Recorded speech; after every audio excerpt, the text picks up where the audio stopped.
Hello YouTube, this is Silver Server Phoenix yet again, and in this video I'm responding to Shockawenow's question, what are the benefits of Wicca? Well, I'm Wiccan and I'm here to discuss the benefits that I have gotten from my faith. And this is to Shockawenow, so Merry meet Shockawenow. But these are the benefits that over time I have learned. This is the knowledge I have gained. And gaining knowledge is one of the benefits of Wicca. You become more aware of everything around you and of yourself. Self-awareness is another benefit. That's two.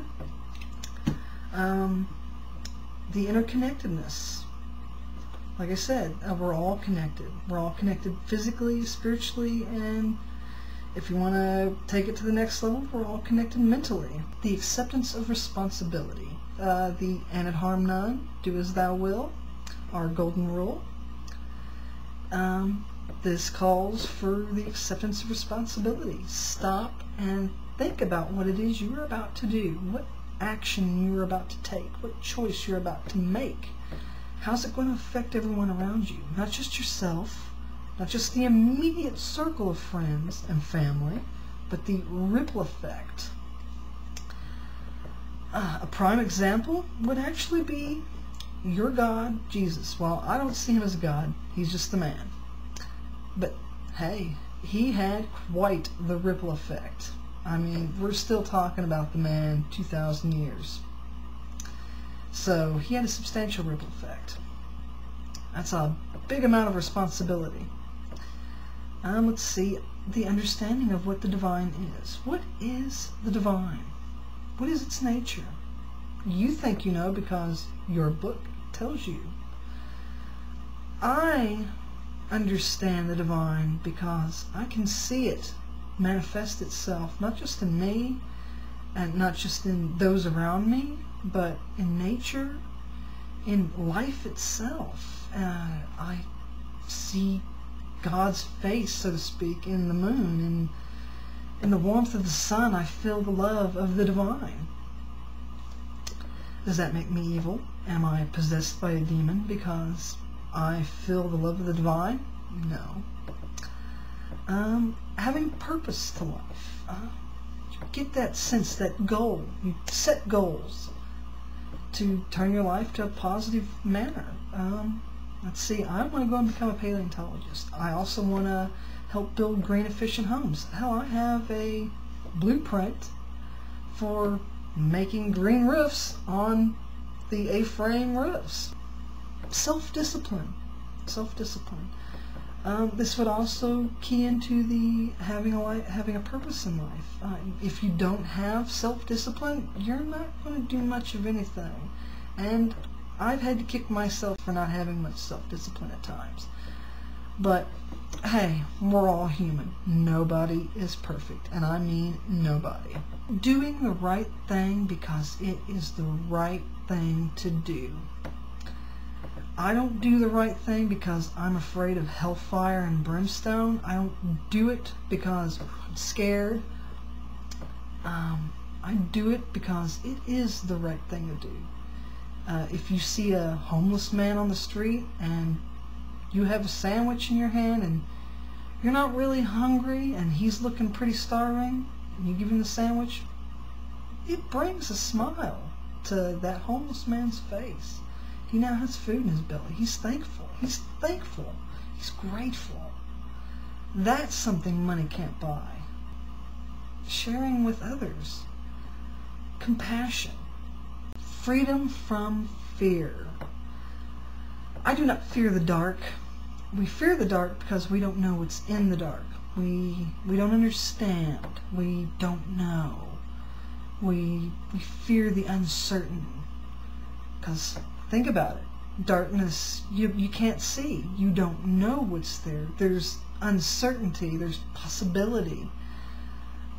Anything could be in the darkness. You want to know what's in the darkness? Why you fear the darkness? It's your fear.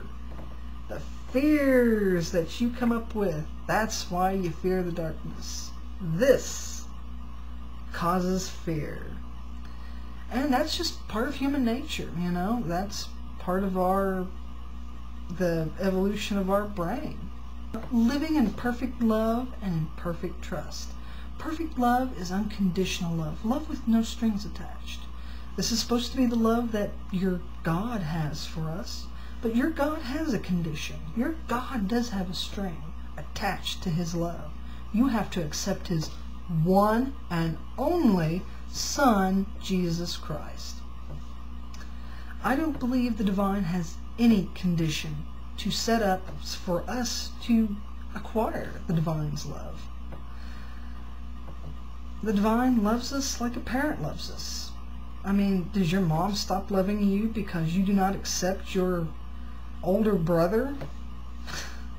No, your mother still loves you for who you are. The perfect trust, that's complete faith. Now, complete faith is not blind faith. These are two different things. Blind faith, you just do whatever the heck you're told. You believe whatever the person on the pulpit says. Whatever somebody else says, you take it as gospel truth. Hallelujah. I have trust in the divine. I trust the divine to take care of the things that I have no power over, like helping the world heal itself. I do my part. I recycle. I do what I need to do. I do my thing. I do my part. I leave the rest up to Goddess and God. Knowing that religion is personal and should stay that way. You see, we each walk individual paths. Some of us, our paths will run parallel. They'll cross. They will intersect. They will twist around each other. They will meet. But they don't stay the same. They always diverge and go off in different directions. But you know what? Our paths all wind up at the same destination. Patience for growth. You have to be patient. I mean, when you sow a seed, you have to wait for it to grow. You have to give it the proper water. You have to make sure it's getting the proper light. Learn the attentiveness to nurturing, to caring for life, the growing, and you start to understand why it's better to wait for the good things than to rush off and go get what you can while you can. Instant gratification. Don't care for that. And then there's maintaining an attitude of gratitude, being thankful for your beating heart, for the breath, for the food you eat, the clothes on your back, for everything that you have. Respect for all living things, for your teachers, your elders, your family members, your parents. And finally, self-acceptance. The hardest thing to do is to forgive yourself. The divine has already forgiven us. Not because of some guy dying on a cross painfully and in excruciating pain. That's kind of morbid. And I don't believe in human sacrifice. The point is, if you can't accept yourself, then you're going to have trouble. You're going to have low self-esteem, and everything else is just going to fall apart, and you're going to be depressed. So you've got to come to terms with yourself. Otherwise, how do you expect the divine to get in touch with you if you're stuck up on your own issues? Well, that's the benefits that I have gained. That's not all of them. That's just the time that this video can allow. I thank you for your time and for this interesting question. It's made me stop and think. And I hope it's made you stop and think too, Shockawenow. Happy Mabon to all the pagans out there. And Merry Part, Shockawenow.